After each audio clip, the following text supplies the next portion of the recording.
Bonjour chers frères et sœurs.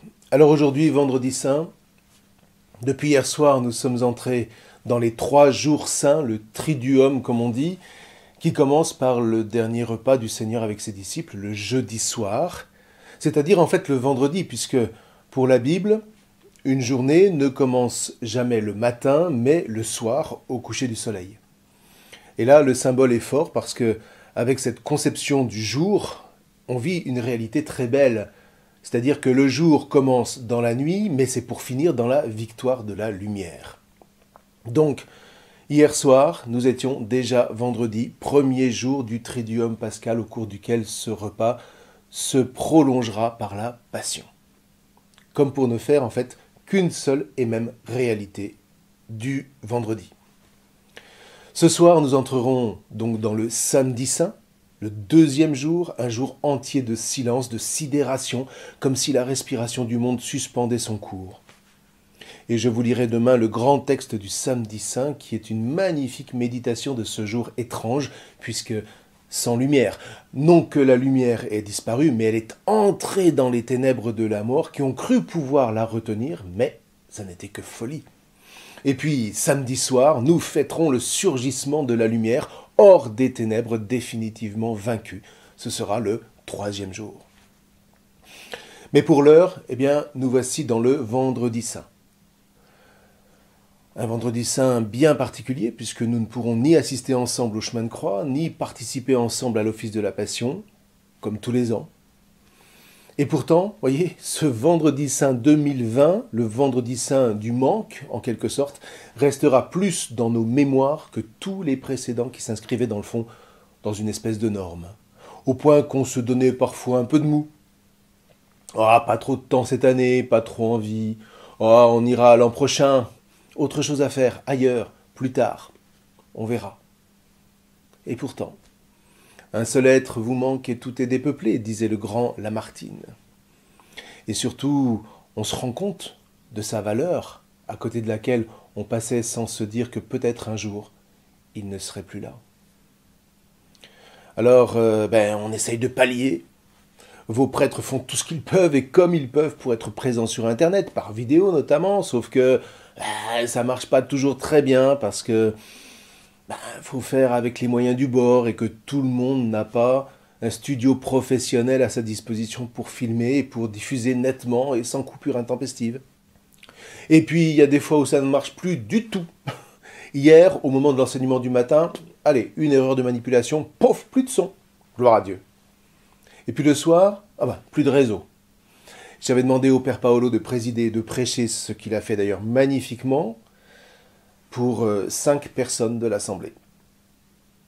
Et nous n'aurons aucune trace de cette prédication parce qu'on n'a pas pu l'enregistrer. Très belle, vraiment, je vous assure. Il nous disait qu'il avait rêvé, en cette dernière année de sa présence parmi nous, avant de partir au Portugal, de célébrer un triduum au milieu de ses paroissiens de la Beaucaire. Un beau et un grand triduum porté par la fraternité de Saint-Michel qui aurait signé en quelque sorte ces 5 années de présence qui ont tellement été appréciées. Et voilà, il se retrouvait devant 5 pauvres frères et sœurs pour vivre simplement avec eux ce jeudi saint vraiment singulier. Et pourtant.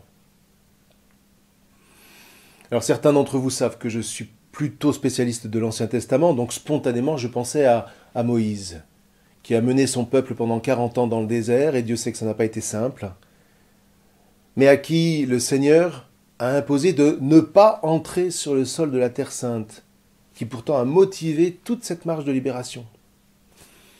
Et tout le monde, encore aujourd'hui, se demande pourquoi ça ne marche pas comme on voudrait. Et puis je pensais à Jésus, qui meurt devant seulement quelques femmes, Saint Jean, quelques soldats romains et 2 pauvres larrons, complètement dérisoires. Et pourtant, vous avez remarqué que plus on veut maîtriser les affaires et moins les choses vont à notre envie, que plus on veut être admiré, moins on y parvient, que plus on veut séduire et moins on suscite d'amour, que plus on veut convaincre et moins on suscite d'adhésion, que plus on veut être heureux et moins on y arrive. Et que plus on veut dormir et moins on y arrive aussi, etc., etc. Alors ça ne veut pas dire qu'il ne faut rien vouloir, mais tout se passe comme si dès l'instant où la volonté se donne pour objectif de tout maîtriser, survient précisément le moment où tout nous échappe.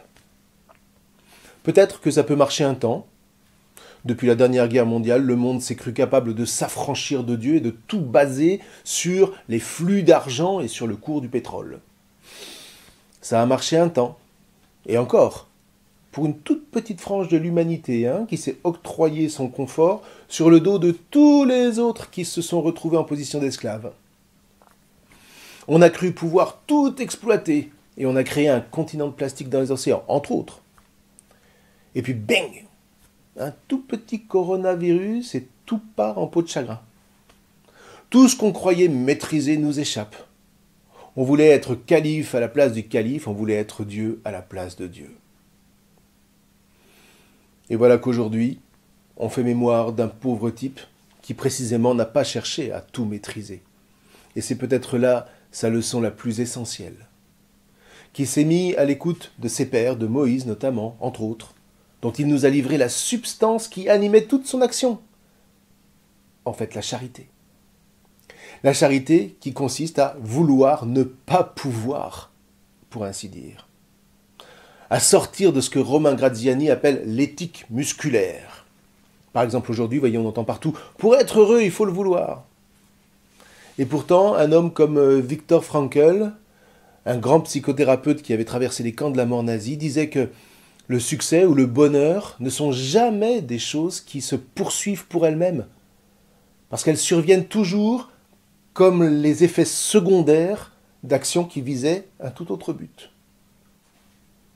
John Stuart Mill, quelqu'un que vous ne connaissez peut-être pas, mais c'est un philosophe anglais du XIXe siècle, enseignait qu'il ne fallait pas prendre pour but de sa vie son propre bonheur, mais au contraire quelque chose qui lui est extérieur, comme le bien d'autrui, une cause humanitaire, que sais-je.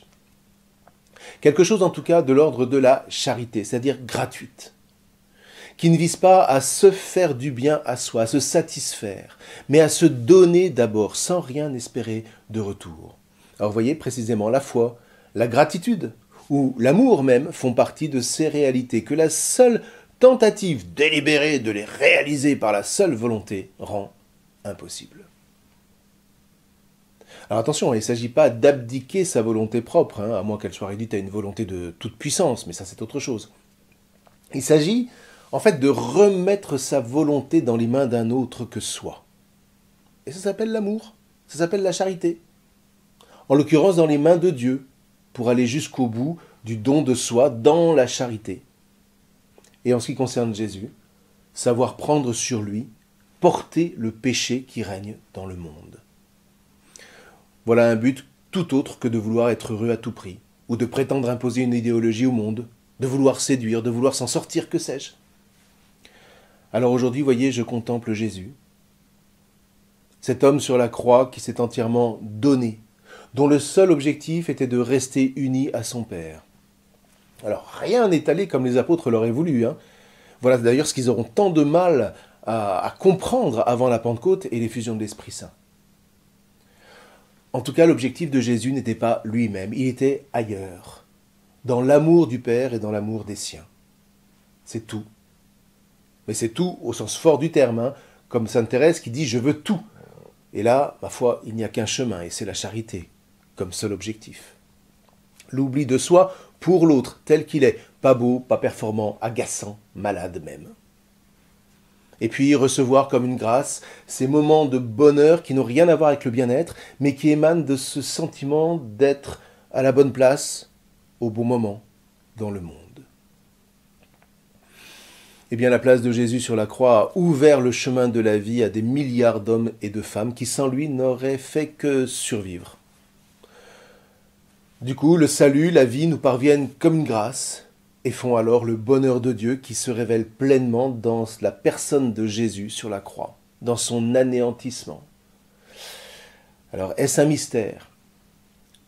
C'est en tout cas la sagesse la plus incarnée qui nous soit proposée de contempler, charnellement, donc véritablement, puisque la chair authentifie toujours la vérité de ce qu'on vise. Voyez, la vérité est là. Dans cet homme abandonné qui se dévoile être le visage du vrai Dieu, du Dieu vivant, qui donne la vie et qui ne s'impose pas par sa pure volonté de puissance. Je suis le chemin, la vérité et la vie.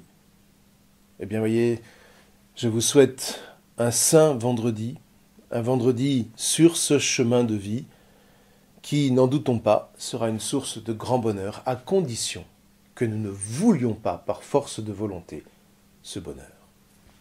Gloire à Dieu. Amen.